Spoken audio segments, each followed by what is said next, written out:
राजस्थानला पराभवाचा पहिला धक्का बसलाय। हैदराबाद 57 धावांनी विजयी झालेला आहे।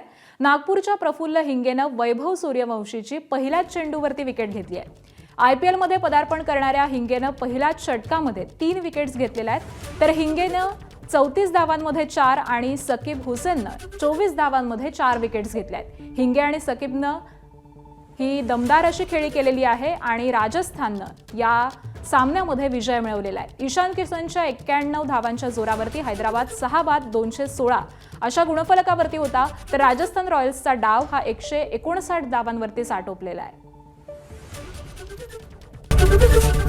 ABP माझा, उघडा डोळे बघा नीट।